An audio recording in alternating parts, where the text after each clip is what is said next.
All right, good day, family. Good evening. Welcome. It is Tuesday, April the 29th, 2025. And I'm happy to be with you here today. We're going to have a very interesting talk today as we try to make it as interesting as possible for you, but informative and uplifting, most importantly. And this one won't be no different. So we're going to give people about a minute and a half, and then we're going to get started. We're going to be talking about continue our discussion on Black culture.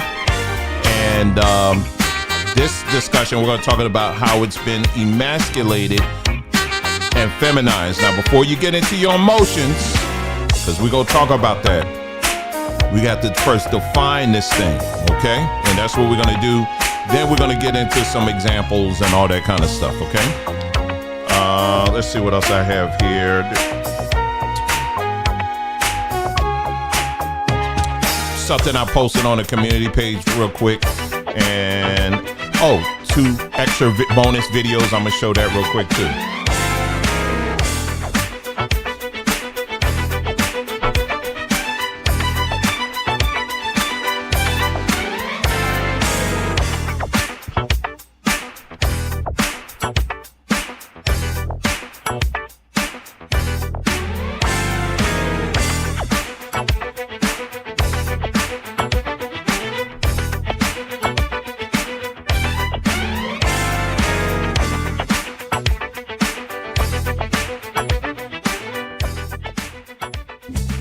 All right, we're going to give it about another right under a minute, and then we'll get started. Big shout out, of course, as always, to the wonderful people in the chat. Diamande, Peace and Mind Counseling. I just subscribed to your channel, finally. I'm sorry it took me this long. I'm so sorry it took me this long. I've just been moving. I'm serious. So I finally subscribed. And we got Calculated Crescendo. It's calculated. So it's not just any crescendo. It's a calculated one.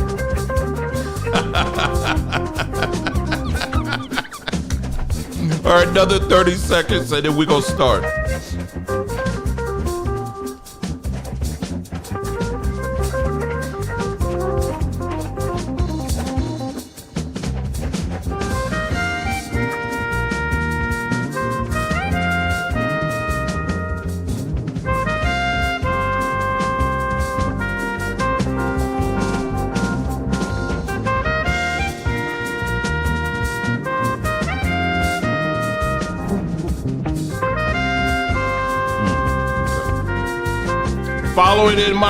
Following my footsteps, in the house as well. All right. All right, we'll go ahead and get started here. Thank you so much for tuning in today. It's getting a little bit hot out here. I just heard in New Jersey, I think it was in the 80s. I think y'all hit the 80s. Wait a minute now. Y'all trying to catch up to us. It's 80 degrees right now. It's sunny, Arizona, and it's still nice. It's still nice out. It's still nice, but man, let me tell you, when that heat up comes, it's gonna be woo. That's why I'm trying to enjoy it. I'm trying to get out there now while it's still cool and all of that, because out here, once you get to that certain temperature, oh boy, it's you just have to have your destination. Get to your destination, do what you gotta do, then come on back to your home destination, and that's it. It's beautiful out here, and during the cool months, which is most of the time, believe it or not. When you hear about Arizona, you only hear about the hot times, but when it's not hot, oh my gosh, it's beautiful. It really is. It really is. It's a vacation state, and I absolutely love it. Especially, I love seeing the mountains. Every time I go outside, I see mountains. I love it, love it, love it, love it, love it. I love living in a state where there's mountains. There's just something about mountains. I just love seeing it all the time. And it's really great. Someone said it was beautiful in Pennsylvania too. Yeah, get out here and get this sun while you can. But anyway, let's go ahead and get started here. I got y'all gonna have to bear with me today. I'm gonna try to, I'm fitting in a whole lot here, okay? And I write things down. I write things down so I could stay on point, and I'm not rabbit trailing all over the place. So that's what we're gonna do today, okay? So let's go ahead and get started and jump in on some of the things we're gonna talk about. I already told you briefly what we're gonna be talking about today in today's topic here. Let's see. Let's go over the Samba tree real quick, and let me just show you something over there. And another banner. We try to change this banner at least once a week. And so this is the latest banner that we have here. I'm still feeling my 70s vibe and playing around a lot with that, with the, with our AI artwork stuff. And so, many of you guys that are of a certain age, am I dark here for some reason? Why am I? Oh, okay. I don't know what's going on there. Of a certain age, when you go through them albums, you got them albums, and they got discolorization and maybe some scratches and stuff like that. Well, you can mimic those things. And yeah, so I got a grandmother and her daughter, they're in the garden, and she's teaching her about some herbs and stuff like that. So yeah, so that's the image of the week there. So we try to change it out once, once a week and all of that. And make sure, if you're not familiar, make sure you check out our website, sambatree.com. We got a whole bunch of stuff there for your health and wellness, okay? My wife wanted to remind you that we are, for now, we are discontinuing the tinctures that we have. We're discontinuing. And the reason why is because of the time it takes for it to ship, from the supplier and all of that stuff. And they just take some time. As you can see here, is allowed 7 to 10 days just for it to get to you, in addition to if you ordered some other stuff. So we're discontinuing it, but if you are someone that wants to order it, if you're like, oh, let me get in, this is going to be the time to get in, because after this last order that we get in, from y'all, then after that, that's going to be it for the time being, because it just takes a minute, And so we're going to be constantly adding other things, but the tinctures, these tincture specific ones, we're going to be discontinuing this for now. So make sure you jump on that. Okay. Samba University. If you're not signed up, remember, we got 2 classes going on right now that are continuously going on. Samba University Chat GPT. I'm going to touch on that in a moment. You can sign up for that anytime and take the class, because the class has already been pre-recorded, and you get your free 78-page book with that. So you're not waiting for me. The class is sitting up there looking at you like, what you doing? Your seat's right here. So that's our Chat GPT for grown folks. I'm going to come back to that in a moment to show you why that is so important. It's so important. I mean, just to get the basics now. But our art class, yes, our art class is going to happen this Sunday coming, May the 4th. We're going to start at noon tomorrow. I'll have to do it tomorrow.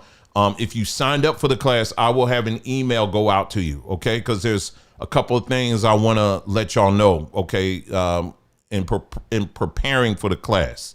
So if you sign up for the art class, just be on the lookout for an email from me starting tomorrow, just kind of letting y'all know whatever. If you are someone that signed up for the ChatGPT course, you want to, keep an eye out this week. I have an email going out for y'all.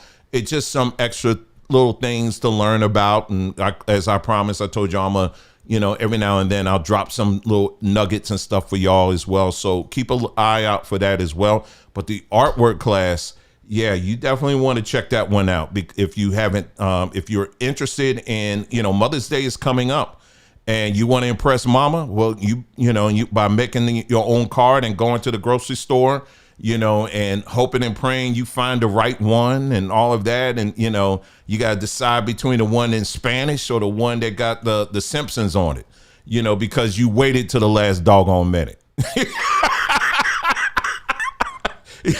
You know what I'm saying? That's the only choice you got. And so, no, we're going to put an end to that. So we're going to show you how you can make a beautiful card for grandma, me, mom, or whomever. And we're going to show you how you can make that in a beautiful card and even make your own label. That's right. Make your own label as well. Put it on the back and then put your little inspiration quote or whatever in the middle. Yeah, you could do all of that. I got to do that. Shoot. My mom, she listening to me like, where my card? So I got to get on that too. So yeah, we're going to be making cards amongst other things. So you want to make sure that you join up for that here. Let me switch over here real quick. Just a little bit more word on the artwork. Y'all up here looking at this thing I did earlier. I was surprised it came out like it did. I was hoping it was going to come out pretty good, but I was like, dang, I can't wait to see this show. For those of you who watch Walking Dead, this is kind of a spinoff of the spinoff, okay? Read the post when you get a chance, because I'm talking about here, in all seriousness, community building and what it really supposed to look like. I'm done with the whole, we got to have a whole black nation. Let me give you an example of what I'm talking about. Hold on. Let me give you an example. This is in my text message because I sent it to my son, I think, or he sent it to me. I'm not sure. Hold on. This is what I'm talking about. Hold on. Where is it? This is the kind of stuff I'm talking about. Right here. No. We're not doing this kind of stuff. We're not doing this kind of stuff. Shining star for you to see what your life can truly be. Shining star for you. This supposed to be heaven. Okay? I mean, it's okay. It's art. I ain't mad at you. But you could tell the age of the person, because every time that does this kind of stuff, because it's always the afro. I mean, it's cool. I ain't knocking it, y'all. I ain't knocking it. Okay, if that's you, that's cool. But I'm saying this mindset that we have, that we're going to have this one big community, is one big black space, all of us together. And all black folks, everybody of the same skin tone, we all going to be, no. And it's already been proven that ain't happening. Okay? And that's okay. That's okay. We have to start getting real. And yes, there are some black folks you're going to be able to work with, but there's going to be a lot of them that you ain't going to be able to work with. That's just facts. And so, in that post, I was just talking about that as far as, matching with people, connecting with people who you vibe on the same frequency. And I just talk about exactly what that means. And so, yeah, I just put up a visual that, and all of that. And then down here, these are some images that I was playing around with late last night. These are just some more things that you're going to be able to do here. The Jerk King, and you can see him. He in there making some wings or something like that. He making something. And so that's one there. And it's a beautiful one I did. A beautiful young lady, she's sitting there chilling, just watching and taking on the evening. This is another one, futuristic. I try to challenge myself a lot too, because for me, I just like doing like portraits and things like that. But I also, I like doing cartoons and, some things, but I really need to stretch myself.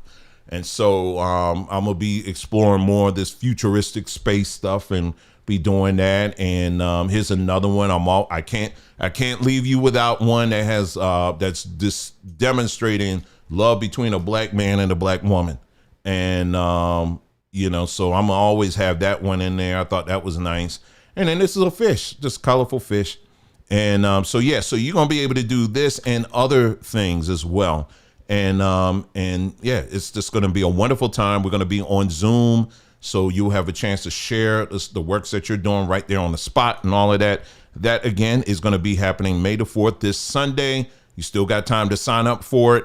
And yeah, that's it. I have a book that's coming out that's going to provide people with a lot of resources when it comes to ChatGPT and using prompts for ChatGPT in general, and for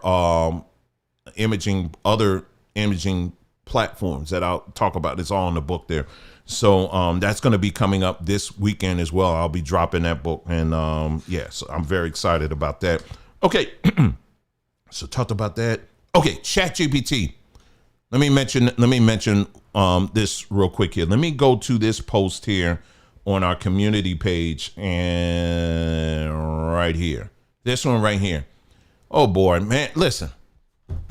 No, it wasn't this one. It wasn't this one. The Smithsonian, you can read that on your own time. It wasn't that.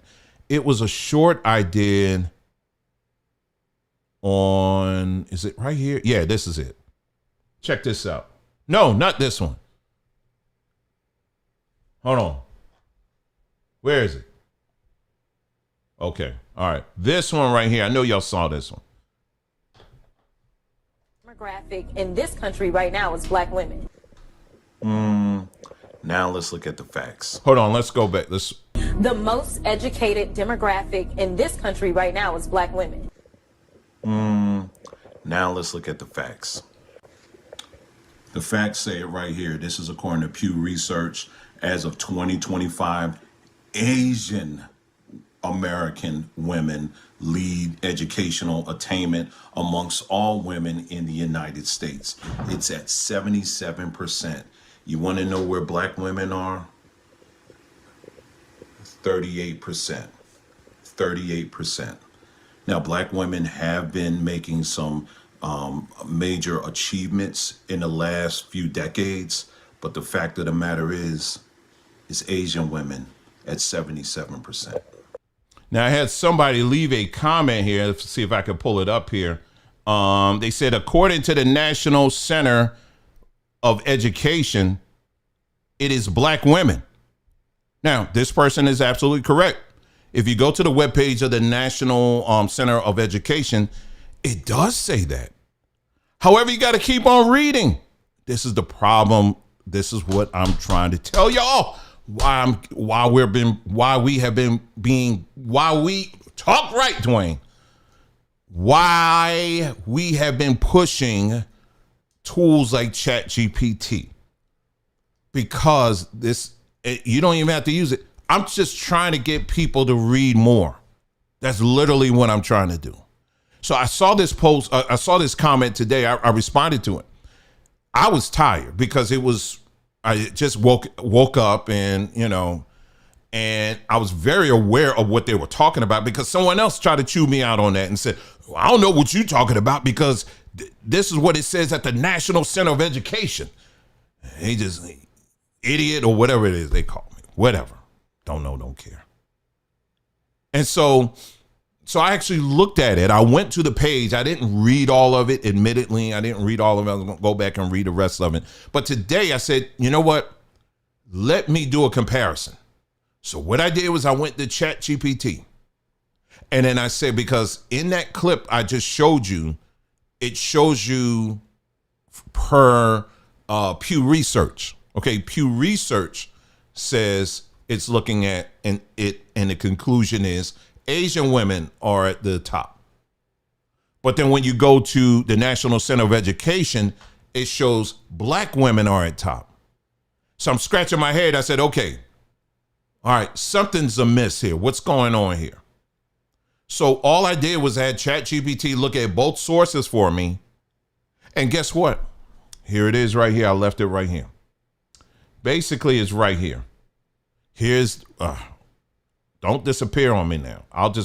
If you can't see it, come on, you could do it. You could do it. You could do it. Okay, there you go. Oh, here we go. Back up. Let me do it one more time. I'll just leave. Okay, I'll just read it. Just know I'm reading it here. Reconciling the differences, the key differences lies in the metrics used. The National Center for Education Statistics emphasizes the number of degrees conferred within each racial ethnic group, highlighting that black women earn a substantial proportion of degrees. And that's what they stopped at. Most people, they just see, it says it. Keep reading. Awarded to black students. What are they saying? Amongst black folks, black women are leading. Oh, that makes sense. I don't debate that at all. Black women, of course, have more degrees than black men. But they're not. But then keep reading. It says Pew Research focuses on the overall educational attainment within the broader population, showing that a higher percentage of Asian women have attained bachelor degrees compared to other groups. So when you see or hear black women like this woman here and other black women and black men that have been out here repeating this and saying that black women lead the nation in degrees, they are proving just how much they don't know. They're proving the legitimacy of those degrees, because if you can't even read this doggone the website that you're getting it from and see that they're telling you on the website, yes, black women are leading amongst within the black community. Well, that makes sense. But not when you compare it to other groups. No. It's not true. It is not true at all. So that's not to down. I'm not sitting up here downing on black women. I'm not dumping on black women.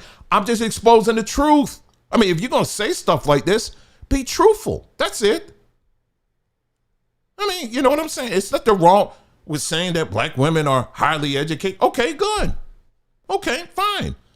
But what we're not going to do, at least on this platform, is to lie and say that they are the most educated in this nation. That's not true. That is not true at all. And we need to, and it's okay to be honest about it. I mean, I'm sorry, not sorry.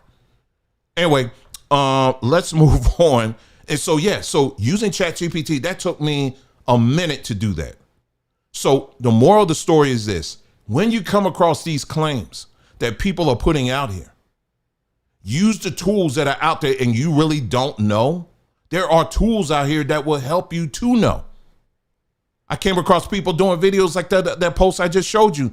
Someone posted a video I saw people posting videos yesterday talking about Smithsonian Institute. Oh my God, they're taking away stuff out of the African American Museum. See, Trump, he's taking stuff out of there.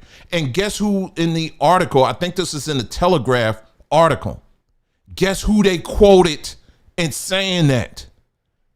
Amos Brown. You remember Amos Brown? Amos Brown, guess who he was or is? He is Kamala Harris's pastor. We did not one, but two videos on that knucklehead where his own local community was complaining about him. Now, he's all the way in San Francisco commenting on something on the East Coast. Sit down. And so, I said, wait a minute. I said, they're taking stuff out. The first thing that came on my mind was museums, they keep things on display and they have loan programs. They do this all the time. I said, that's probably what it is. That was literally the first thing that came to my mind. And sure enough, I went right to their website. They said, there has been a rumor going on the internet claiming that things are being removed from this museum. And they said, no, that is inaccurate. And they had to explain people 101 how museums work. In essence, they said nothing is being removed like that. But these same people, and see, this is what gets me upset. I'm frustrated, but I don't live in that. It's just whatever. But here you got people that will do videos making these claims like this that aren't even true. And they will get tens of thousands of views, and people are like, yeah, that's right. They just trying to hide who we really are. And people will do videos on that. And then you just come out and say, hey, hold up. Hold on. No, it's just go to this website here. And that's the truth. Nobody wants to hear that. They don't want to see that. But anything that sounds like a conspiracy, it's like, oh, we gotta do that. That's gonna take off to the moon, straight to the moon. So yeah, it gets very frustrating, when it's like, man, I guess this is what people want. It's crazy. But anyway, use the tools that are out there. They help you to read, okay, and to do research, right? So anyway, let me switch gears here. Let me go to my beautiful wife that y'all haven't really seen too much in front of the camera. Well, she did a video and she posted it on Samba Tree. So if you're not subscribed over to on our Samba Tree YouTube page, make sure you do that. Here is a video that she did. Pay attention. Now, this is everything from this point of the video on is all related to our topic, all related. Okay. So pay attention. All right. So let's go. I got to refresh it here. Here we go. I like what she's saying here. Check this out. It's powerful. If you've ever heard the saying that bad things always happen to good people, there's actually neuroscience behind this, and it might change the way you think about things. The first reason is that good or nice people are often taught to put everyone else before themselves. But your brain is always listening, and it learns from your behavior. When you constantly abandon yourself to make other people happy, your brain doesn't go, oh wow, we're so kind. It goes, okay, we come last, and then it starts filtering your reality to prove that's true. Because you don't get what you want in life, you get what your brain is wired for. Overgiving, people-pleasing, letting other people cross your boundaries. Every time you do it, your brain strengthens the belief that you are not worthy of more. And so your brain filters for opportunities where you get drained, dismissed, or betrayed. And if deep down you believe that bad things always happen to you or life never works out in your favor, your brain has a built-in filter called the reticular activating system, and its job is to confirm what you already believe, along with the prefrontal cortex and the default mode network, of course. Your brain will literally filter out opportunities and you'll miss miracles standing right in front of you. If you really want to step into your power, stop living for other people and start living for you. Honor your values and your boundaries, even if it disappoints people. Choose your truth over approval. Because honestly, these days, people are going to have something to say no matter what. That was very good. So one person may think of the quote, I think, therefore I am. Someone else may think of a biblical verse. As a man thinketh in his heart, so is he. It's the same principle. The principle basically says your thinking will dictate your being. That's it. So thoughts like, well, I don't really need much, this is enough for me. It's all right. I don't really need much. It's okay. I'll take the scraps. Or I know I could get that promotion and I know I'm qualified for that promotion, but I'm doing well enough. Let somebody else get it. I'll just let somebody else get it. That type of thinking is just not how we're supposed to think. We're not built to think like that. That ain't it. Okay. That ain't it. So this is just your reminder, that while we are getting the toxic people out of our lives and getting the toxic food out of our lives, you hear those two things a lot, but it's also time to pay some attention to getting the toxic thoughts out of our lives, the thoughts that are lower than who we really are. Those thoughts that really literally are keeping us from the next benchmark in life, the next goal in life, the next project you're supposed to embark on, the destiny for your life, those low vibrational thoughts, okay, low frequency thoughts. It's time to debug the program, okay? It's time to get those out of our lives because our thinking is truly our being and it's the program that's running your life. There you go. Wonderful. Wonderful. She's absolutely right. And I know that young lady was talking kind of fast there. You might want to go back and re-listen to that, but definitely listen to, Nicole, she's going to be posting more videos like this on our Samba Tree platforms, on YouTube, on Instagram, and I would assume on Facebook too. So make sure you check that out. And yes, very proud of Nicole. And like I said, she's going to have some more stuff coming out in the very near future. So go, Nicole.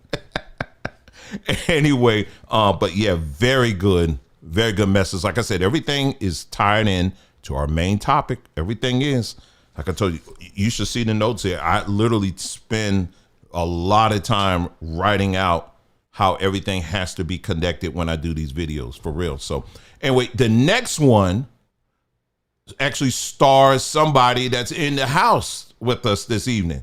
And this is, where is she? Oh, who is this? Peace and Mind Counseling in the house. Okay, well, here you go. And she posted a video. Someone actually sent this to me. Yeah, someone actually sent this to me, and I was like, wait a minute. So yeah, that's when I said subscribe. So, and she's got a lot of videos, a lot of shorts she's putting on there. And so definitely check out her channel when you get a chance. But I want you to hear what she has to say.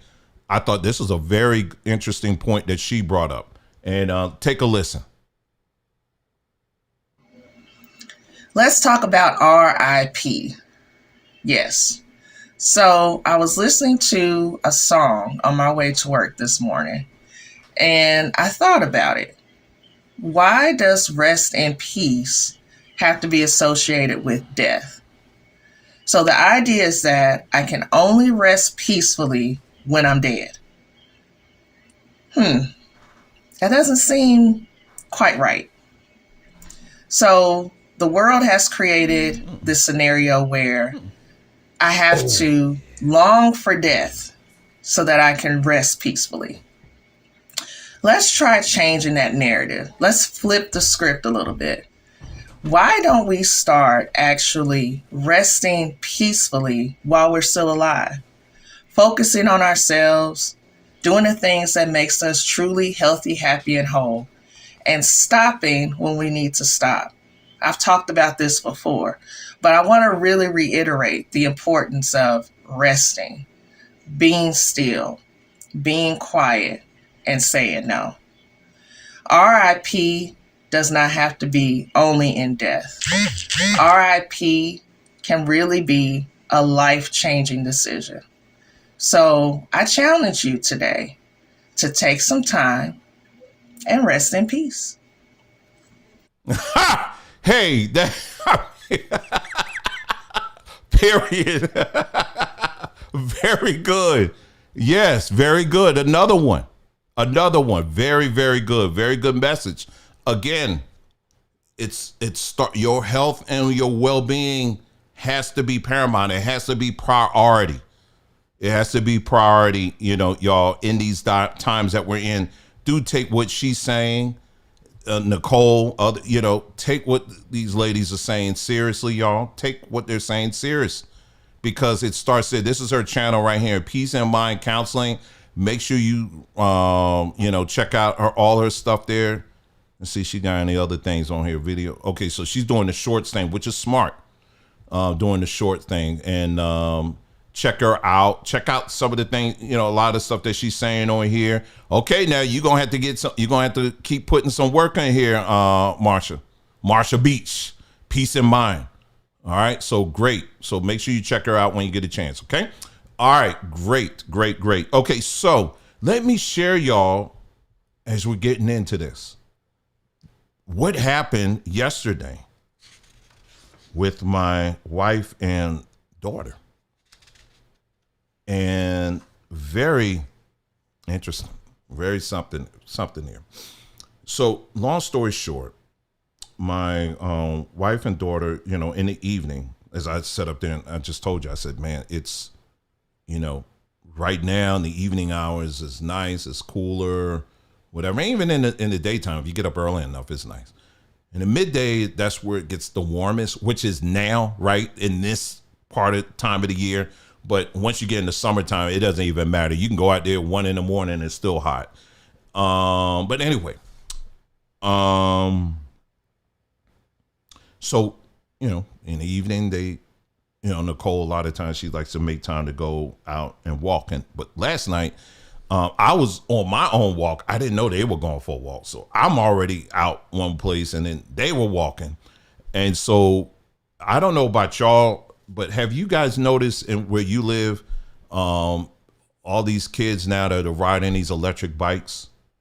Now, I tell you the truth, I actually want one, but they're kind of dangerous to me because sometimes I'll see these kids riding these electric bikes on the road, like the busy streets in your neighborhood. They'll be right there on the streets, like riding like motorcycles, and I'm like, man, do you want to do that? Or I'll see them a lot of times, they'll be on the sidewalk going like 35, 30 miles an hour. And so now when I'm making a right turn or a left turn, I got to be very aware because it could be someone flying at that rate of speed and they're on the sidewalk. You know what I mean? And I'm like, oh snap! I see someone peeking. Not yet, not yet. Did you want to chime in or? I'll tell it if you haven't already told it. No, yeah, come on in. Oh, okay. Anyway, and so yeah, so you got to be careful, man. You know, with these bikes. And so anyway, the angel of the house Stop playing Dwayne. has arrived. I didn't know, but she's gonna share this story here. Do you want to be? You want me to just give the camera? Yeah. Okay, all right, okay. So she gonna sit here. She gonna take the master seat. Now I'm just playing. And she gonna share this story. He's funny. Okay, so I'm gonna share the story and I'm gonna dip back out. Okay, so last night my daughter and I were walking. Hey family, hey everybody. Okay, we were walking, just an evening walk, and I am so tempted to digress and tell you guys what I've been doing, but I won't. I will save that for another video. But I have lost 8 pounds and counting. Right. Yes, I have. All right. Doing some alternate day fasting, but that'll be another video for another day. Okay, so anyway, last night we were out doing walking, my daughter and I, and right in our neighborhood, just right, you know, in the neighborhood park. And 2 young men that looked to be high school aged, Hispanic, rode by on an electric bike. And so as they were approaching us, one of the young men said, hi. And so I said, hello. And they drove past and they drove to where they were almost out of ear reach. Okay. And how do I need to phrase this on YouTube so that they don't block your video, Dwayne? Oh, just initials. Ouch. Okay. So till they were almost out of ear range, and they said effing NIGGAS.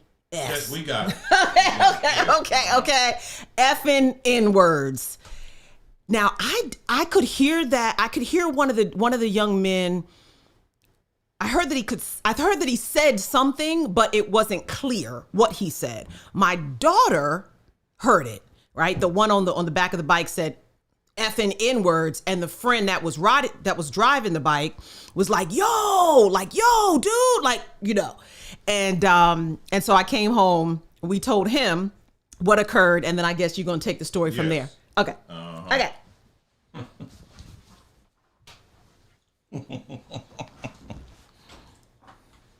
No, we're not laughing at the situation. We're just laughing at each other. Anyway, but anyway, so I heard that, and immediately, you know, y'all, when it comes to stuff like that, let me just, you know, I wasn't like, my God, oh, America.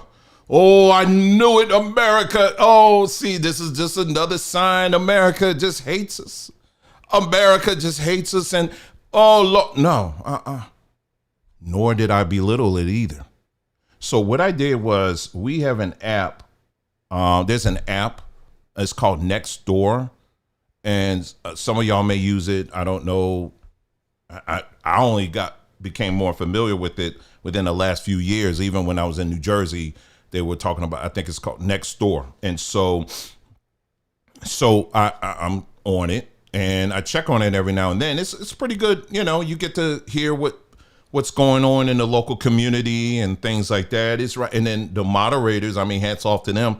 They do a pretty good job, even during the elections, where everybody was itching to want to say who they were voting for and why you should vote for that person and all that. They did a really good job in just keeping it on, you know, balanced and all of that, and telling people, nah, you need to keep that off and all of that. So they did a really good job.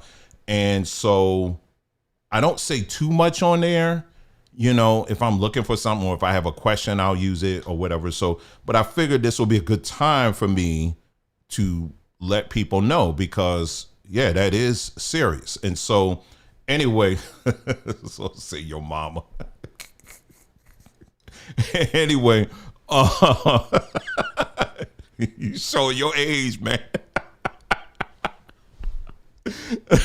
Anyway, but this is what I posted. Okay, I'm gonna read it to you. I would show it to you on the screen, but I'm not logged in on my computer. But let me read to you what I wrote.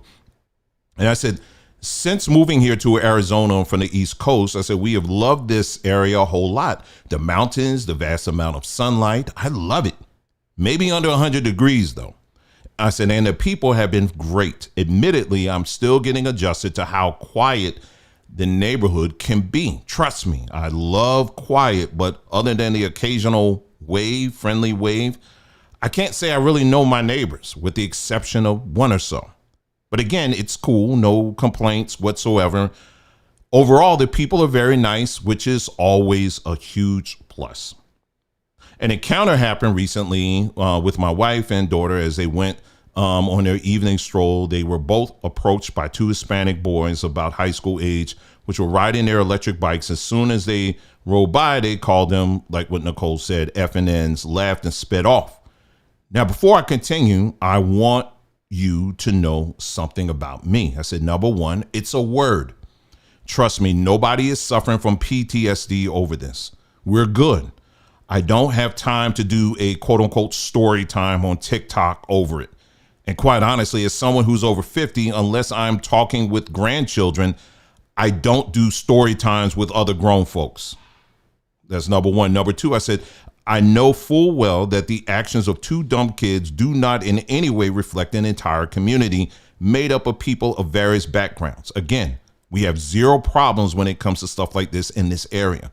Plus, the world is way too big for me to be wrecked over this. Number three, I said, I am not looking for any apologies from anyone. I'm not. This is not the point of this post. Number four, I said, to me, this isn't worth filing any police report, even though I believe it could qualify as something worth reporting. I don't know and not interested at this time. And so behind that, I thought about it. I said, now if this was some Jews, y'all would have probably heard about it on your news. You know that. Oh, that rhymes. But you would have probably heard about it. Oh, I was just walking out here and Lord, that's y'all, but I do know you got energy for that. But for me, I'm not right now. I'm not there yet. Okay. But anyway, I said number five, unfortunately, the hard truth is that children oftentimes reflect what their parents allow in their home. I said, just for reference, this took place along, and I gave the street name. I said, now my family and I have always been very peaceful, no police records. We work hard, we take care of the yard, et cetera, et cetera, et cetera. And like all good neighbors, we should not have to worry about any type of harassment from anyone. Yes, the world is a nasty place and things happen, but something as taking an evening walk is our little way of getting away from all of this, even for a moment. My encouragement to everyone reading this is to please be mindful that your children hear everything and take cues from you. Most children don't have the maturity to keep things in house. This is why I'm strongly encouraging parents to have those talks at home, because at some point knuckleheads will run into the wrong one and who will gladly hold a free seminar. As for now, I may have to start accompanying them on their evening walks. Thanks again for reading this. And that's what I said. And the responses have been overwhelmingly positive. And even though I told people, I said, I'm not looking for an apology. You just need to talk to your children. Because I'm going to be honest with you. First of all, you see racism you're going to have people out here that don't like you for whatever reason. And I don't live in that. I don't. Okay. I do come across people who freeze up sometime when my black face shows up. I don't care. That's you. You live in that small world. I ain't living like that. I converse with everybody until you give me a reason not to. You know what I'm saying? So it ain't like that, but I'm not dumb and stupid and not like I'm just blind to everything. No, I just don't hang around with fools. I don't have time for that.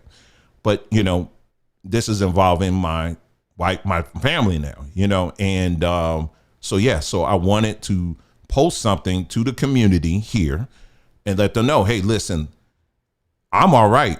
but are you all right? And you need to make sure you talking to your children. Now, interesting enough, there's a couple of points to this post that I want you to keep in mind. Number one, the guys that did this, they're actually Hispanic. But in the community that I live in is mostly white. Now, you want to guess who the people were that were out here apologizing? And like I said, I didn't even ask for any apology. I really don't. I didn't, and really not looking for one. I just had someone just DM me right now with their phone number and say, hey, listen, whatever, right? It was white people.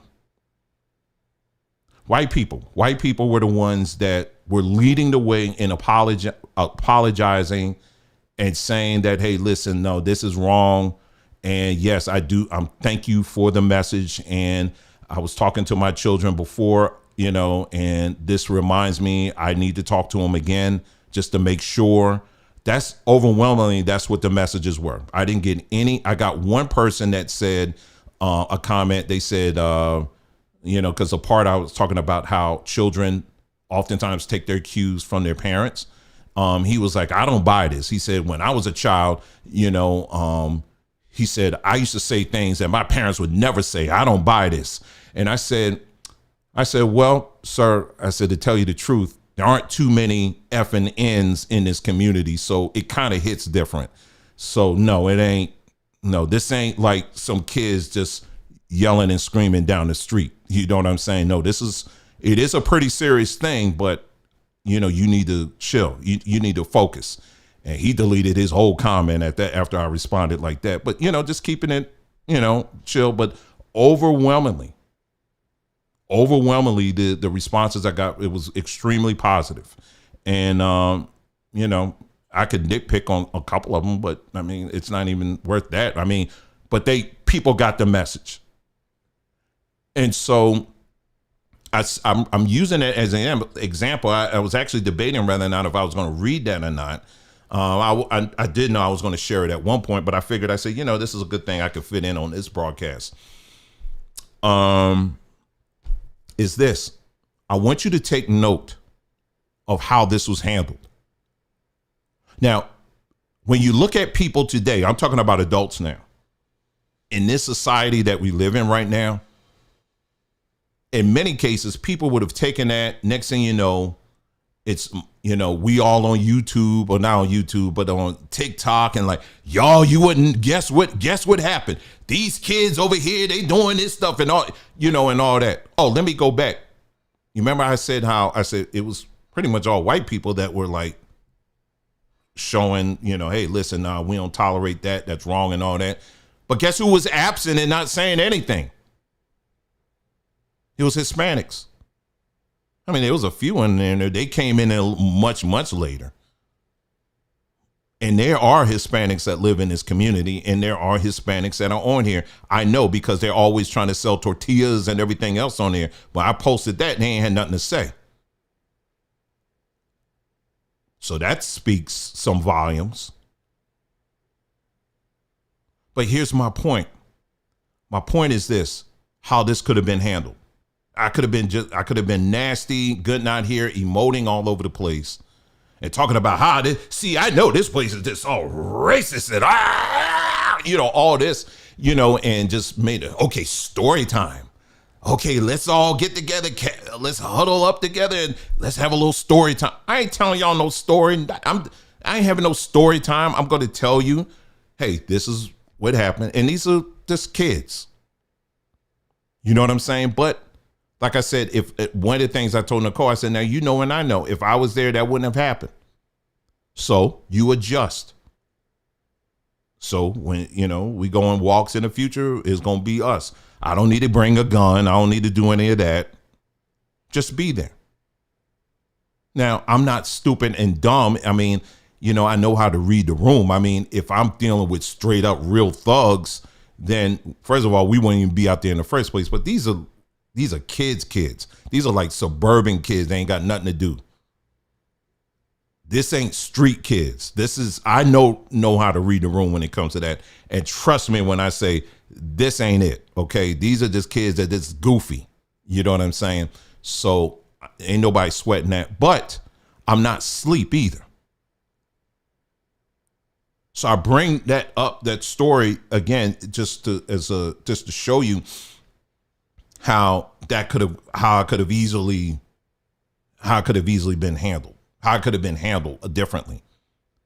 And unfortunately, in this society that we live in, that we're seeing right now, particularly in this culture, this is a typical story that people will use to just run up whatever and just make a whole video about it and just be going on and on. Oh, see, this is why we got to get out of here.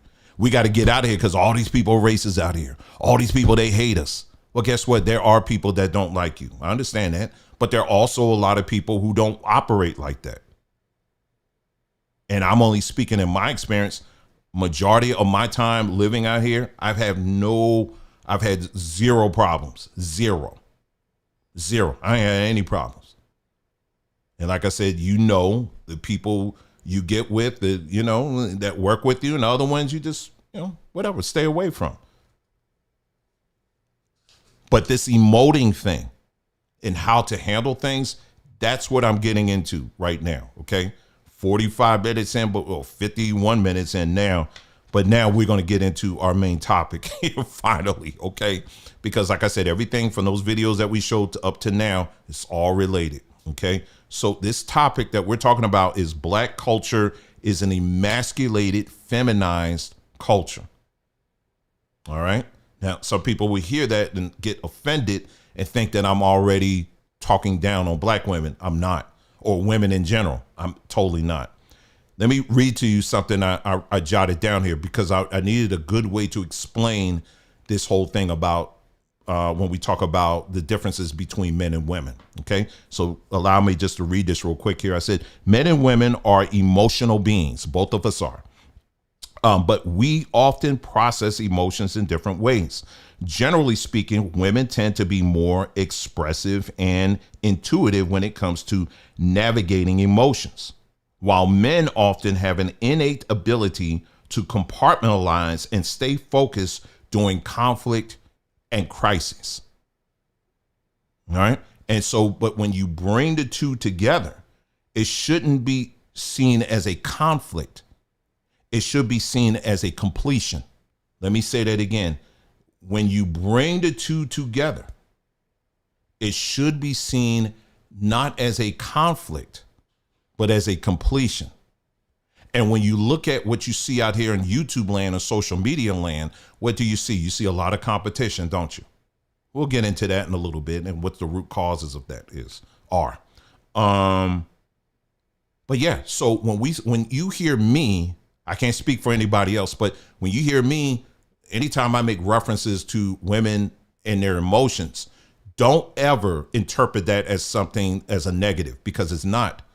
Because women tend to scale higher in that area, but these are emotions that are needed to complete this union that's supposed to be working together, and that is men, because men have emotions too, and men can get out of their emotions as well.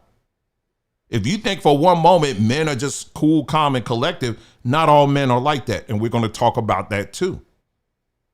Okay, so I just want to get that very clear, and here's an example, because I need an example of what I'm talking about here. So think of it this way. So you got you got a ship, right? And who's leading the ship? You got a man and a woman leading the ship. And it's a heavy storm that's, the ship is going through right now. And then you got passengers. Now, the woman who's working with you, she's going to be more sensitive to the environment and what's going on and to the people. Because she's going to be more sensitive to their needs. Like, oh, snap, don't you know? Oh, baby, they back there screaming and hollering and all of that. I don't know what they're going to. She's going to be focused on that. And she's going to be focused on the waves, maybe the waves and all of that. But she's going to be tied and more in tune with the people and the needs that they have, right? The man, on the other hand, he's going to be focused on, okay, where the map at? All right, I got to get to this island. I got to get here. That's the goal. I understand what you're saying, honey. How about this? Can you handle that? But I got to focus on this. I got to focus on getting to this destination. And then you're doing the math and trying to figure out, calculate and do all this stuff to try to get to that destination so that that can be taken care of. Do you understand what I'm saying? So both are needed in that situation, because if they're fighting or competing against one another in that situation, well, guess what? The whole ship is going to sink. Well, this is what I'm saying in this case. So I'm bringing it back again. When you hear me, I can't speak for anybody else, but when you hear me talking about women, emotions or whatever, understand what I'm saying is that yes, women have been gifted with an extra dose of emotions, but they are gifted for not just them, but for all of us.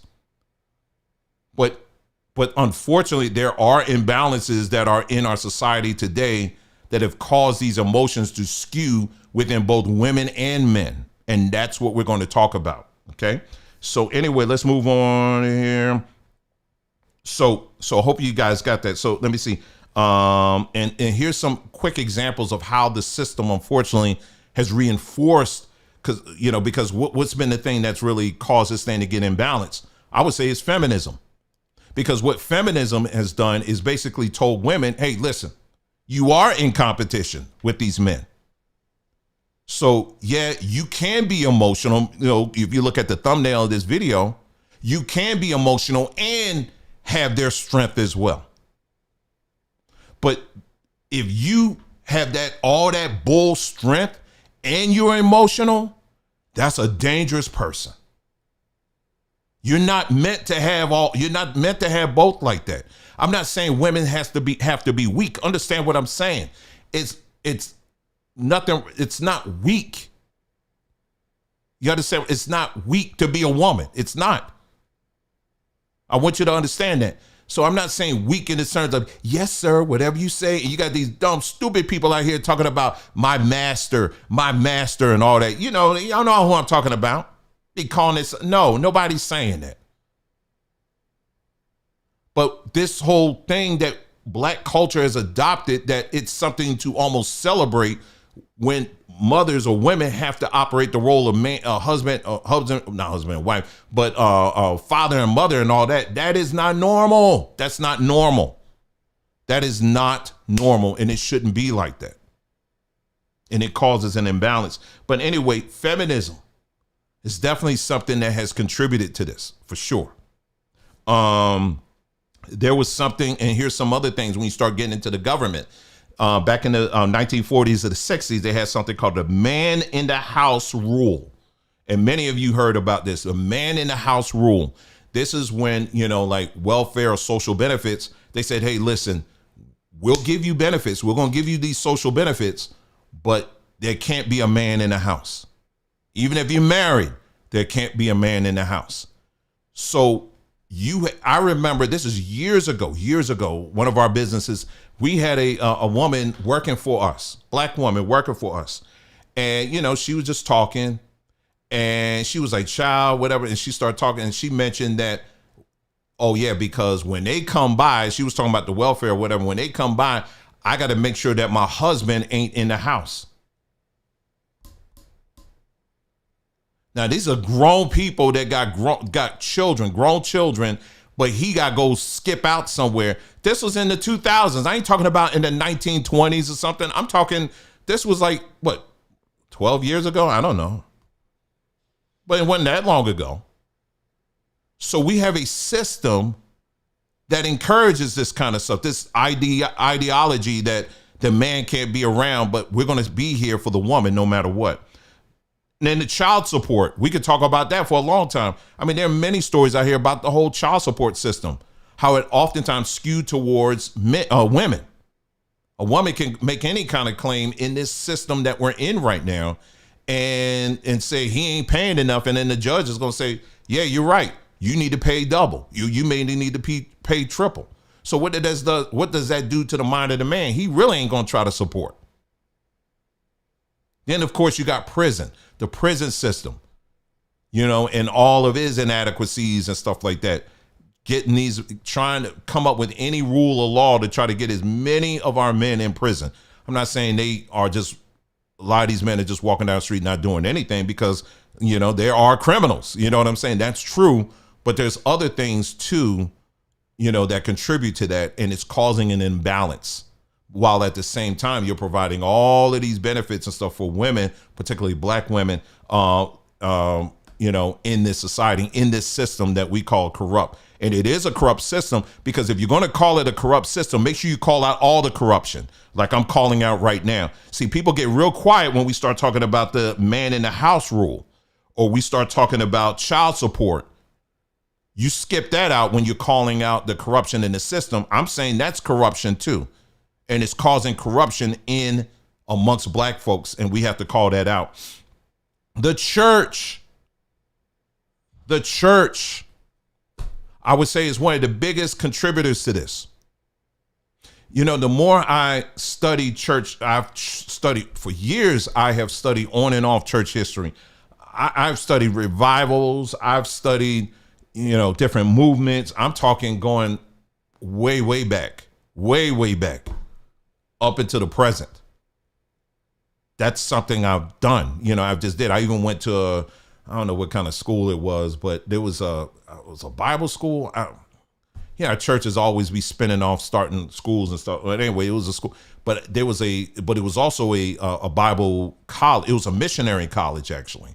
It was based in California, and they had a library. I used to always be in the library, and I had access to so many books. I would just read all kinds of stuff. And so when it comes to church history, I can't say I know every last thing, but I'm very familiar when it comes to a lot of things within church history in general. But specifically, I did a series on our other channel, long form history, where we did a series on the black church, and we talked about how the black church has actually operated as a factory of broken children. As a factory of producing broken children. And when I went through case after case after case after case after case after case after case, where there have been all types of molestations that have taken place. Of course, this doesn't happen in every black church. I'm not saying that at all, but it is a culture within the black church. And we can also extend that and say it happens in white churches too, which I did mention. And it also certainly happens in the Catholic Church, which I also mentioned, but I'm not talking about them. I'm focused on what's in my own backyard, and that is the black church. And what I'm saying is that institution, going back as far as we can know, has always been a contributor to producing broken men and broken women. I don't care what, I went there and I just felt the anointing and all this other stuff. But meanwhile, you are excusing pastor and deacon and bishop feeling up on your children. I can't tell you of amount of stories that are out here where parents know their children are being molested, but yet they will sit up there and make excuses in front of their child and say that, hey, listen, you're just going to have to grin and bear it. This is in what you call the so-called house of God. They do this stuff. The amount of stories I could tell you, I could literally cancel this whole channel out and do a whole platform just on that. And I'm not playing. And the amount of stuff, and I try to fit it in where I can fit it in as much as I can.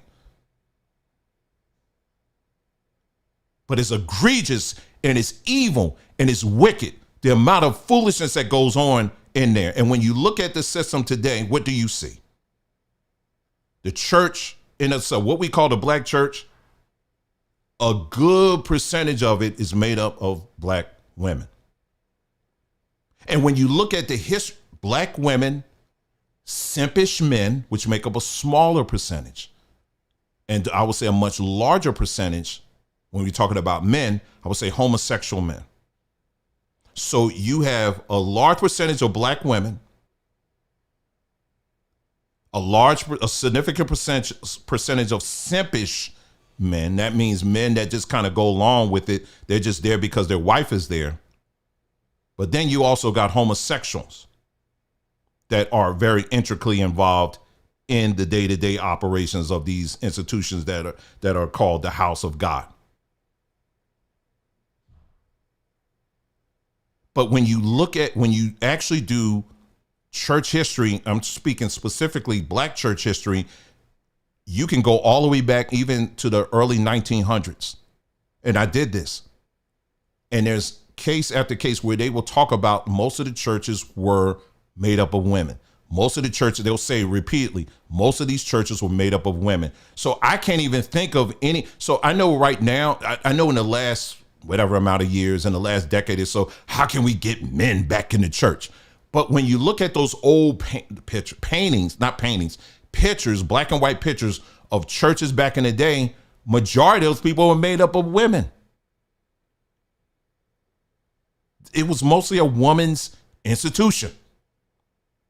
And then you had the gays that were up in there as well. So I can't really say, when you sit back and think, was this an institution that was, that was made to include men? I would say no, it isn't. So that's why I call the Black church, I say, is a women's LGBT organization. That's what the church is. I said the Black church needs to be reclassified as a Black women's LGBT organization. That's what it needs to be classified as, because that's what it is. Now, personally, I don't care. I honestly do not care if that's what it's going to be, then be that. But don't pretend that you're out here for everybody, because you're not. We saw that during the election. We saw that very clearly during the election on how these churches attacked straight men. And I kept calling that out over and over and over again, and telling Black men that basically, straight Black men, if you don't vote for the Indian woman, that you're this and that or whatever, and you're going to be cursed and all this other stuff. They were doing this on the regular. So they made it very clear that who they were about and what they stand for. And they do it even to this day. So again, if the Black church, what we know is the Black church is going to be a institution that is primarily for Black women and people who consider themselves LGBTQ, XYZ, or whatever, then so be it. Let it be that. But don't call it something as that's supposed to be, and if, for everybody. And if the Black church today, if we're saying that the Black church is a pillar of the Black community, then all the more reason why we need to separate ourselves from this thing we call the black culture. All right. And then, of course, in education, as you know, we just talked about that earlier, Black women are outpacing Black men in this society when it comes to education. That's fine. But it's real. It is causing an imbalance, I should say. I don't have a problem. I never, as a Black man, I will tell you, I've never felt intimidated at all by someone that is more educated than I am, be it a man or woman. Don't care. I literally don't. My personality, it doesn't trust me. Okay. I know you may see other people and all that. That literally, I don't even flinch at that, nor do I. I don't feel, why should I? Why should I feel intimidated because you got more education than I do? Seriously, I don't feel that doesn't do anything at all. Nothing. It doesn't do anything for me. It doesn't. What moves me is when I see you actually, if you're doing stuff, if you're building things and you have a whole line of successes that can be earmarked or whatever, and we can go back and reference and learn from that. I'm like, okay, good.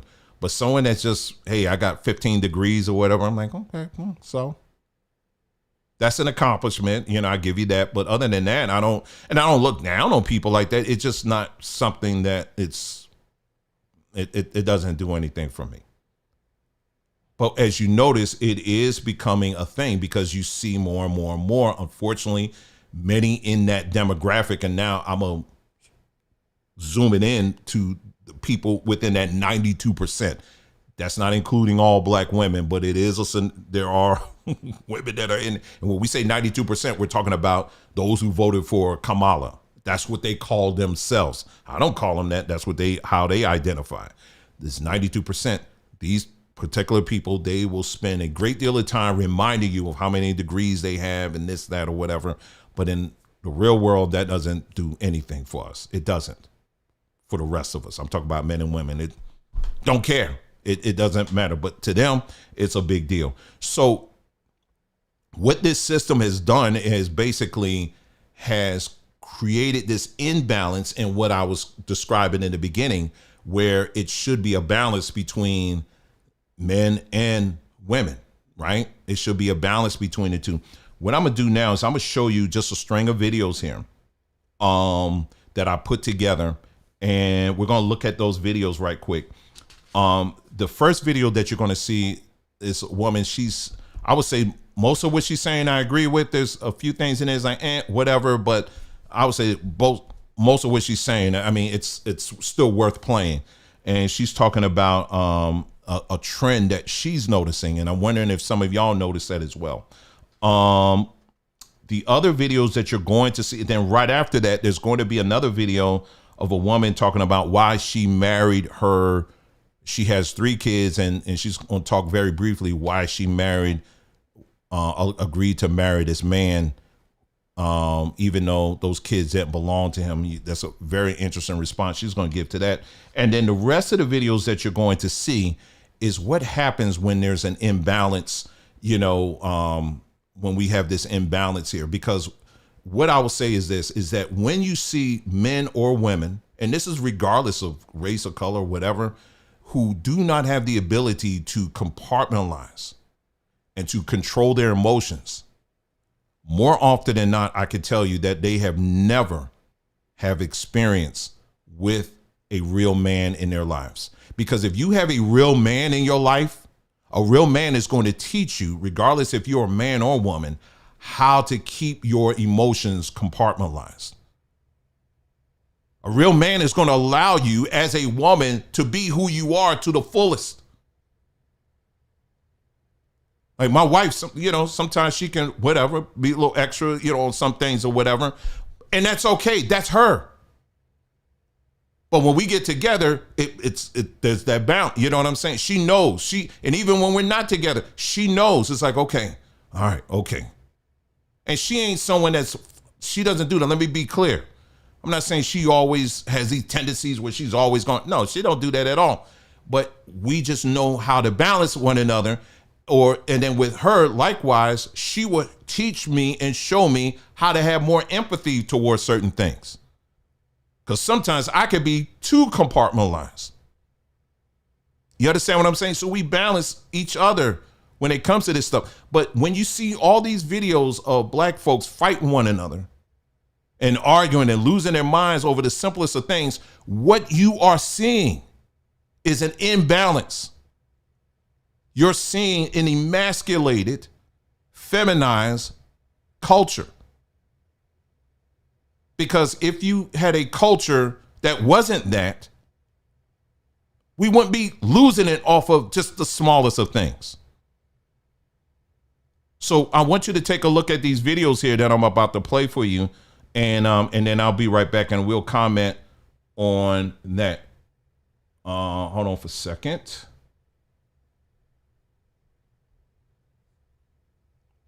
Daggone it. Hold on for a second. Let me see. Where is it? Okay, here it is. Good. I knew I had the window open. All right, let's see. All right, here we go. Volume up and let's go. It's so weird also when I talk to other black women and we talk about having babies, they all seem to want sons. I rarely hear any of them saying that they want daughters, and I absolutely agree. I noticed that.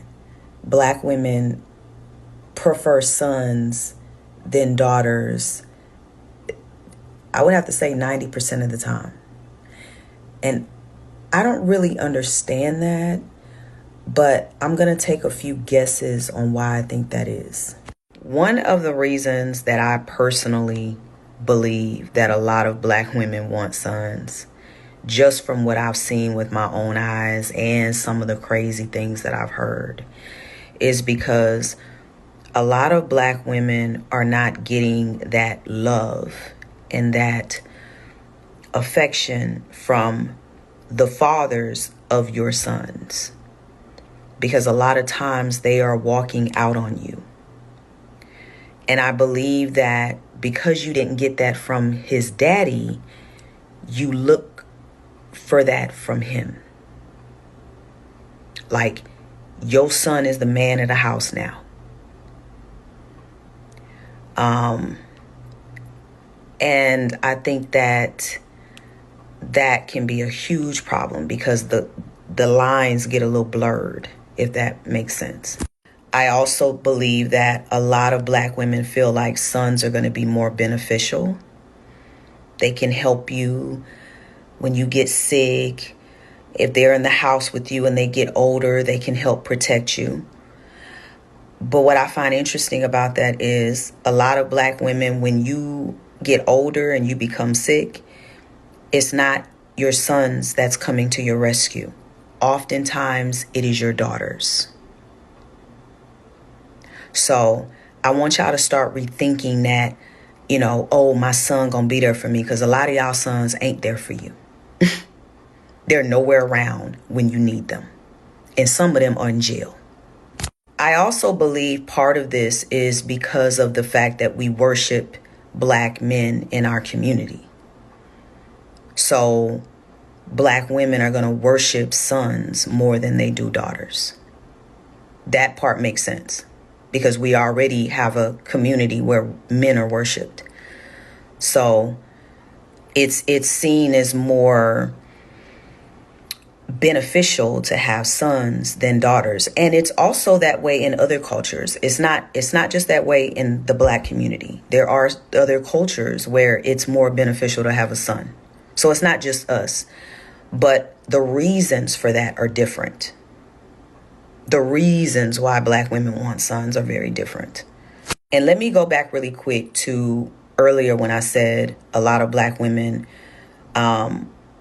want the love that they didn't get from their baby daddies, from their sons. A lot of Black women who are single and either are choosing not to date or just can't seem to find a great guy, it's almost like their son is going to be their companion. And I don't mean that in a sexual way. That's not what I'm talking about. I'm just saying your son is going to be there. That's why a lot of Black women, when their sons get older, they don't want their sons to leave. They don't want their sons to leave the nest because they feel like they're going to lose him. They feel like he's going to go off somewhere and marry somebody and forget all about him. So Black women are very attached to sons. And I really, really wish we could get Black women to be more attached to their daughters. Because your daughters are suffering way more than your sons are. And we know that. We can just look around the community and see that. So I have to agree with this. When I've had conversations with Black women that want kids, the first thing they say is, I want a son. I need to have a son. I want my first child to be a son. So I've heard it many times as well. And I also believe that this is why the matricide rate in our community has increased. Matricide rate is the unaliving of a parent by their child. In the Black community, there are more Black mothers being unalived by their sons. We've had about 2 of them happen already this year that we know of. So y'all might want to start thinking twice before you start worshiping sons. Because some of y'all sons gonna take A lot if we really. Hold on, y'all. Hold on. Okay, good. Y'all can hear me. Okay, yeah. Let me just, what she hit. Oh man, so much there. And I'm gonna go to these other videos in a moment. But yes, I mean, we could do a whole video just on that. I mean, what Team Truth said here is raising son husbands. You could do a whole video on that, raising son husbands. I can't tell you how often this happens.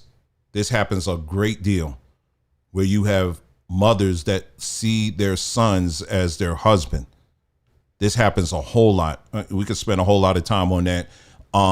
the only part I would say I could quibble on that is she was saying that the black community worships men.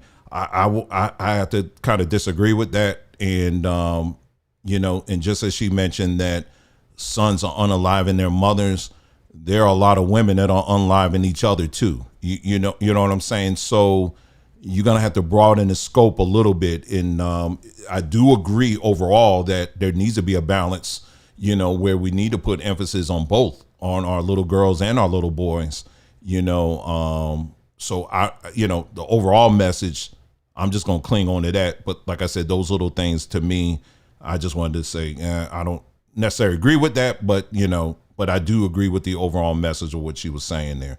Let me see, this thing gonna roll back 30 seconds. Hold on, let me go back here and okay, go here and then let's continue. Let me get my face. Sons gonna take Do a lot if we really feeling you. It's the ones we don't like. We make them do it all. So you ain't like your husband?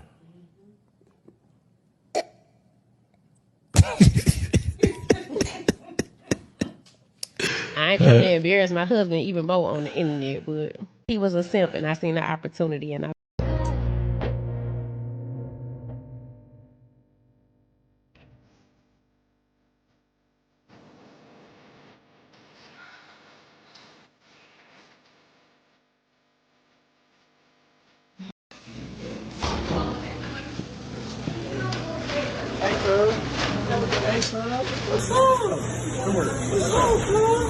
That's all that shit you was talking, cuz. Don't touch on me. What you on? What you on? What you on? Yeah. Caught your ass at the gig, boy. Something. Where you going? Yeah. Stop playing me, boy. You can read the fucking receipt. Goodbye. You're supposed to be. Goodbye.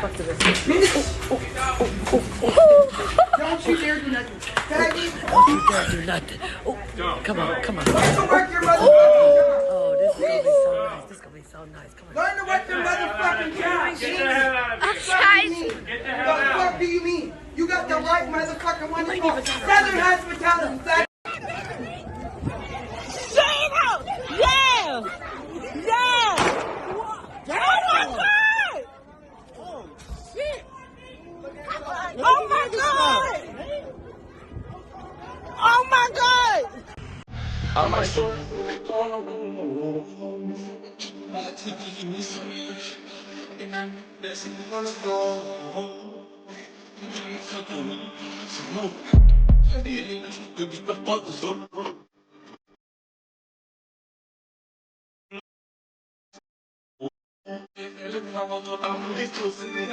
Driver's license and insurance. I don't understand why I was being pulled over. Can you show me the speed I was doing? You're 153 and a 35. Can you show me? I'm asking you, can you show me? It'll be on the camera for court. I know. I want to see the camera now. I can't do that. Can I see your? Can I speak to your supervisor? Sure. Do you have your driver's license and insurance? I'm asking for a supervisor. I'm asking for your license and insurance. I'm asking for a supervisor. Okay. In the meantime, I need your driver's license. I'm asking for a supervisor. Can I see a supervisor, please? You can either roll the window down, or I will break it. Are you going to provide your ID? Are you serious? Absolutely. Are you going to provide your ID? For what? What did I do wrong? Speeding. Speeding was the reason for the traffic stop. Are you going to provide your ID? Are you going to provide your ID? Okay. I've asked you several times, you refuse to answer. Are you going to step out of the vehicle? Are you going to step out of the vehicle? Okay, ma'am, you are now under arrest. You are under arrest for obstruction of official business and failing to provide your ID. Step out of the vehicle. Step out of the vehicle, or I will break the window. Step out of the vehicle, or I will break the window. Ma'am, I'm telling you one more time. Step out of the vehicle, or I'm going to break the window. Okay. Oh my God! Please step out. No, I didn't do anything wrong. Okay. I didn't even do anything wrong. Oh my God! This is crazy.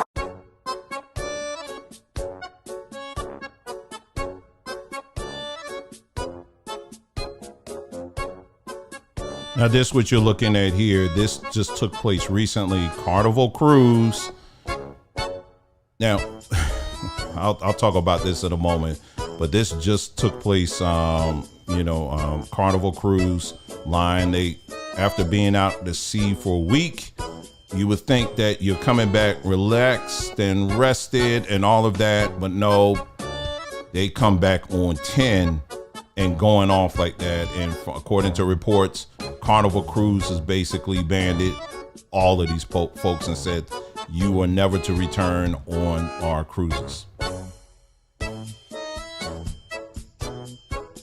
So what I just showed you, and trust me, there are plenty more videos I could show you, but what I just showed you are just snippets. These are examples of what happens when you strip away these original intents, if you will, of the black or the man and the woman. The woman tends to be, as we said earlier, men and women are emotional beings, but we often process those emotions in different ways. Generally speaking, women tend to be more expressive and intuitive when it comes to navigating emotions. And we just said that's a good thing. While men oftentimes have an innate ability to compartmentalize and stay focused during conflict or crises. So what we're seeing in all of these videos and thousands upon thousands upon thousands of videos where we're seeing black folks are just going off on just some of the simplest of things. If a cop stops you and simply asking you, hey, I just need your driver's license and registration, instead of just complying and just give it to him, you got to turn it into a whole big thing. And now you're getting arrested. There are many videos just on that. What that tells me is that this is a culture that has basically told the masculine side of it, if you will, and said, you need to sit down and we need to operate 100% on our emotions to everything. And so what has happened? That's exactly what happens. So what has it produced? It has produced both men and women that function and operate high on the scale of emotions, but very low when it comes to reasoning, processing, compartmentalizing, and figuring things out so that we can get to the next level, the next place, the next destination, or whatever it may be. And now when you add to it chemicals in our food, our diets, and all of that other stuff, it just exasperates it. Vaccines, all of that stuff. It just exasperates all of this. So that what I'm talking about. So a lot of times what people will do, because they don't want to get to this level of analysis that we're doing right now, it's easy to sit back and say, see, it's those vaccines. Or it's easy to sit back and say, oh, it's the sugar in our diet. Yeah, those things do play a role. But the foundation of what I'm talking about, it begins in the home. It begins in the home. And if you are connected to a culture that's telling you, girl or guy, you listen, you can let them know who you are. There's a clip I got of Michelle Obama saying she's complaining that when she wears her baseball hat and she goes in public, she's saying nobody recognizes me. Okay, so what's supposed to happen? What are you expecting? Yes, and she said, it's like I'm just being treated like a regular black woman. Okay. What else did you want? What else did you want? So it's like I was trying to figure out a best way to put this. Just imagine you have somebody who you just say, hey, listen, I'm going to give you the keys to this F-150 or whatever the big trucks are that people like, big old, four-wheeling trucks or whatever. And you, this little tiny person, they say, here, I'm going to give you the keys. You can ride in it. A lot of times people get in that truck, they're like, hey, and now all of a sudden it just kind of takes over. You the king of the road now, right? But someone who really owns something like that and they are familiar with the controls and all that stuff, they're just going to drive it like any other truck. But this is what we have going on right now. You have people who we are building. What black culture has done is built this new hybrid being. That's the only way I can describe it. that has the muscles of a man, but the broken emotions, has broken emotions from women. And I'm emphasizing broken because that's what we're seeing. Muscles are just muscles, period. And what it's done is slap this thing together, and now we're dealing with a Frankenstein. We are dealing, if you want to know, if Ryan Coogler, he want to get with me, I got an idea for a movie. You got Sinners, I'm going to do one on Black Frankenstein. And we're going to call it Black Culture. That's going to be his name. Because that's what that is what has been created. And what Black Frankenstein is doing is Black Frankenstein is out here creating children. Children that are being born that have this high sense of entitlement on everything. Can't tell them anything. You get mad at something, let me get a gun and shoot you. That is not normal. That is not something that you should be aligning with to protect. That is abnormal. Kristen said Blackenstein, exactly. So let me reiterate something I said here again. I said, when you see people, regardless if it's a man or woman, who cannot even control their emotions, what that is saying is that there is a man. These individuals have never had a real man in their lives. Never had a real man in their life. Because if they had a real man in their lives, and I ain't talking about a real man as far as, well, he was there, I had a father that was there. I'm talking about a father that actually teaches you in these areas about how to control your emotions. That's my light going out there. How to control your emotions. Okay, no, you ain't got to get all hyped up. It's okay. Remember what I taught you, how to process these things. Let's talk it out. You're going to be all right. You don't have to go off like that. When that is absent, this is when you got people walking around feeling like they have to carry a gun and to settle any and all disputes over the smallest things. This is the problem. And so another thing too, I have two short videos here. Another thing that this imbalance, what it does is when you're high emotionally, what ends up happening is another thing you do is that you start running. This you think you can flee from it. Here are a couple of videos I want to play real quick for you. These are very short here. People now, they want to fly. We got to get away from it. We got to get away from the racism. Here's one here. Savings or pensions can go further in Kenya, where Adila says there's a better life. We can live comfortably without all the stress, without all the racism, without all the police brutality, without all of the heavy political climate. We don't need any of that. We just want to be at peace.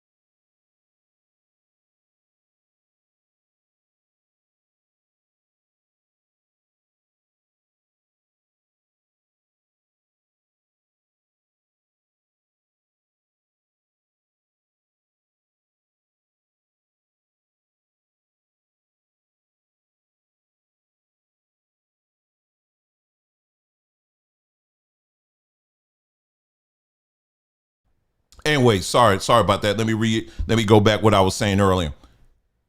So you got people out here who are they're running away. They're running away from this stuff. And they think that they can run away from racism. Let me tell you something. You may get to a place that has a little bit of racism, but it also has an increased amount of other problems.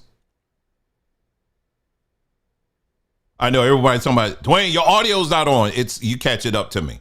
I'm just waiting till y'all catch up in the comments here. Because my audio's working fine now. I'm looking at it.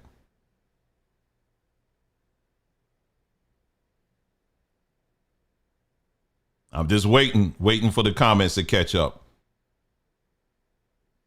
Because on this end, my audio's fine. There you go. Looks like it's, let me see one more comment coming in. And one more. Come on. Because I'm just about finished here. I'm just about finished here. All right, I'll just continue on because, yeah, my audio's fine here.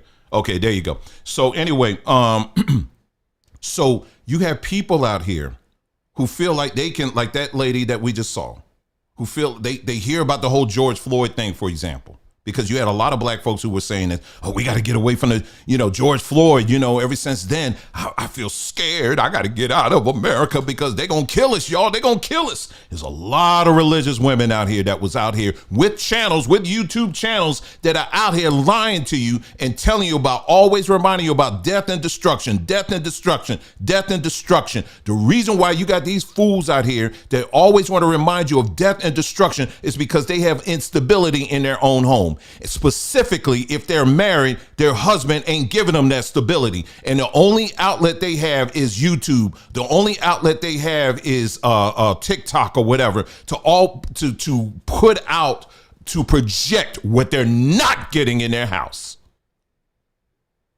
And a lot of people fall for this stuff. And you want to bundle it up in your religion. But what you're really hearing is the instability in their own home. And some of these people want to get out here and tell you that you got to get out of America. You got to flee America because of death and destruction. It's coming. And so you think you can go to another country and escape racism, but then you end up in a whole nother situation that you're not prepared for. That is what fear does. That's what, when you are buried in your emotions, that's what you do. You make bad decisions. Like in this case here of this woman here who went to Africa, and this is her account of her experience. She doesn't speak for all, but this is her experience. So let her cook. But y'all, I'd rather go back to America and deal with the racism in America before I sit here in Africa and deal with the bullshit bribery, the bullshit fraud, the bullshit scams, the bullshit too expensive, the bullshit not having no snacks, the bullshit not having no food, the bullshit electricity, the bullshit hot water, the bullshit, what's that shit called that be coming down? The bullshit animals, it's scorpions outside the house, it's big ass spiders, it's big ass lizards, colorful lizards you ain't never seen before, all in the fucking room with you, sleeping with you. All the bullshit people trying to scam you when you go outside thinking you rich, so they trying to get more money off of you. I'm really trying to wrap my head around this shit. I'm really trying to wrap my head around how are Americans coming to Africa and being happy. Please comment down below, because for me, I'm ready to go. And I always used to say, if it's up to me, it will be. And I'm going to go out to Africa and make shit happen. No, I don't want to. I want to take my businesses back to America. I want to open up shop back in America, open up my dentist office, and all the stuff that I was going to do out here in America. Steady electricity. And the only time our electricity get cut off is when we don't pay the bill. And we got it so good now, we got prepaid electricity. So if we forget to pay the bill, we put some money on that.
Sorry.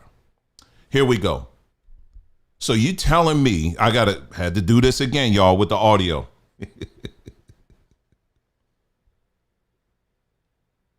I got to give it a moment here.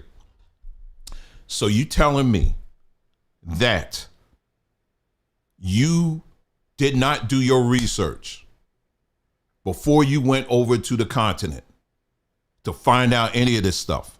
You didn't do that at all. You didn't do that at all. And I'm sorry, like I said earlier, the part that was muted out, unfortunately, but my audio is working fine. But you're telling me that that man that's with you, you telling me that he didn't do the basic of research to find out what some of the things are going to be that y'all going to have to deal with? He didn't do it. He's a whole simp. And I guarantee you probably the whole reason why they went over there in the first place is because she wanted to do it. And then he said, well, okay, well, I'll go with you. But neither of them could do a chat GPT to find out anything. But you think you're fleeing something, but the problem ain't Africa. The problem ain't America. The problem is you. You understand what I'm saying? You the problem. Because you're living too skewed on one side. Now, what can we do to fix this? That's the big thing. What can we do to fix this thing? Well, it's not going to be simple, but it can be fixed. But it's also going to require some very hard decisions on your part. I would say the first thing is, number one, is realize if you find yourself in this situation where there is, you got to acknowledge the fact that, I've never had a real man, in my life. It doesn't require for you to get married, number one, ladies. It doesn't require that. But it does require for you to begin to be honest with yourself and to understand the beauty and the complexity of how you are made when it comes to what the emotions and how you've been gifted with these things and all of that stuff. But most importantly, know the limitations of it. You understand what I'm saying? And I'm saying this with the ladies, but I'm going to get to the men in a moment. And ladies, you are not supposed to play the role of a husband and a wife. You're not supposed to do that. You are a woman. That's what you've been created to be. That's why you are here. And all the wiring and stuff that's inside of you, that is a beautiful thing. And you should fully embrace that. But don't let anybody sit up here and tell you that you are supposed to be competing against a man. That is not supposed to happen. You are not supposed to be competing against a man. You're supposed to be working together with men. That's what's supposed to happen. I didn't say you had to get married. I mean, because what that does, it takes away the pressure of women out here who aren't married. And if you are single, then, that's what you are right now. And you just walk in that. You understand what I'm saying? But, if the right person come along and, and things work out, then get married. But understand, even in your singleness, you need to recognize that. And don't let anybody tell you that you're supposed to be competing, that when you see a man, I got to compete against him. I got to fight against him. No, I got to do this. See, the way this system is designed to see people like that you're supposed to see everybody as competitors. You understand what I'm saying? I don't see that. I don't look at people like that. When I look at women, I don't look at women like that. I got to compete against them. No, I try to glean from the ones that are out there that are making some sense and doing some real things. I try to glean from them and learn from them. Now, men, the same thing. Let me get to the men. Same thing. One of the big parts of being a man, what I said to you earlier, is learning how to compartmentalize your emotions. There are too many men out here that are making decisions based off of just the situation. Something happens, then you just make a decision. Something else happens, then you just switch it up and making decisions. You're not taking the time to process and to think about the consequences of your decisions. And there are many men out here that do this stuff. They will do stuff, and it starts, a lot of times, again, it starts with you. We need more men, for example, before you decide to lay down with that pretty thing, you need to think that all the way through. Before you make a decision when it comes to your career, for example, you need to think that all the way through. And if you don't have the ability to do that, you need to recognize it, you need to acknowledge it, and you need to find somebody who can help you with that, another man that can help you with that. You don't need to join a fraternity for that. Don't let anybody tell you got to join a fraternity for that. And don't go to no freaking church for that either. But there are men out here that you can partner with that can help you even with that. Because the truth is, we're dealing with a broken society right now. There are a lot of people out here in their 50s, 60s, 70s, even 80s right now that are still dealing with the fact that they came out of a very dysfunctional situation at home. Still dealing with that stuff. So even as a man, I'm saying for you is that you got to recognize that. You got to acknowledge that. And when you're dealing with a woman, likewise, you're not competing against her. If you're dealing with a woman and you feel a sense of competition, then you need to keep moving, because that's not how it's supposed to be. We are supposed to have beautiful relationships with women. Some of our best friends in some instances should be women. I don't see a problem with that. You know, you make sure you have a lot of men too, but I'm saying in your group, in your little network that you're building, have some women up in there too. You understand what I'm saying? But have some women where y'all can balance each other out, because she has a lot that she can give. And quite honestly, if we're talking community, the community cannot go forward unless you got men and women working together. But we first have to acknowledge what we both bring to the table. Do you understand what I'm saying? And so, but this system, what it's doing is trying to gut that, and it's trying to faggotize, and I know that ain't a word, but I just made it up, our men, and make you all like, well, whatever she say, this is the year of the woman, and you know, I'm just gonna go with whatever she say, and trying to turn our women into men. And saying, shut up, a black woman is speaking. No, we don't need that. No, anybody come up with me with that, I'm like, keep it moving, because I ain't listening to you. I'm not listening to you. So this is where this repair work, this is just, the first part is really acknowledging it. That's really where it begins. And that starts with you. If you need counseling, you need professional counseling, I am pleading with you to go get that. If you know that you have been damaged, and this is a hard thing to take and to acknowledge and to deal with, you need to get some counseling. And it's okay to do that. It's okay. Allow yourself to get fixed. We spend more time fixing our cars and everything else, but we won't fix ourselves. We won't invest in that. And honey, listen, you could take any herb in the world, but if you won't get real counseling, let me tell you something. It ain't gonna happen.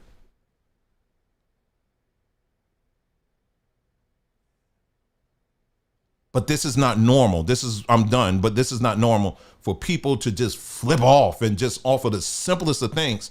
I'm telling you, when I tell you, there are numerous examples of folks that look like us, just offer the smallest things. We just lose it. We're going to go to the beach. Okay, we're going to bring a gun. Oh, let me go to your 2-year-old birthday party. Let me bring a gun. Oh, let's just stroll down and go to a restaurant. Let me bring a gun. And if you're not bringing a gun, you bring that stinking attitude. Just mad at everything. Literally mad at literally everything. And I'm talking men and women.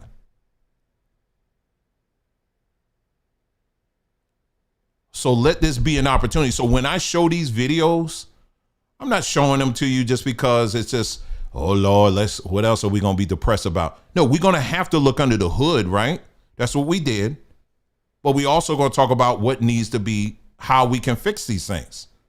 And hopefully that was accomplished this evening in this broadcast, because that's really the goal. The goal is for us to be repaired as individuals, so that we can move forward. But we also have to come and be honest and say, hey, there's a great number of things we're going to have to start disconnecting ourselves from. And like I said, when we talk about this culture in of itself is one that we must disconnect ourselves from, because it's not a culture conducive for growth. It's a culture conducive only for death and destruction. That's what it's for. It has nothing to do with no curse or anything like that, because no, black folks ain't cursed. I'm not a cursed person, and you ain't cursed. Now, if some Negroes out here, they want to claim that curse, let them have those curses, but you ain't. You understand what I'm saying? Don't ever let anybody convince you and tell you that you're a cursed person. I'm telling you, I damn the day I used to allow that to come out of my mouth. I'll never say that stuff again. Never. But you are not cursed. As long as you got air going through your lungs and your heart is beating, you have every opportunity to get this thing right. Get the help that you need. You got little children out here that are looking at you and they're wondering why grandma always flying off, or why dad, why he always just going off on every little thing. Because of this imbalance, but we can fix it. All right.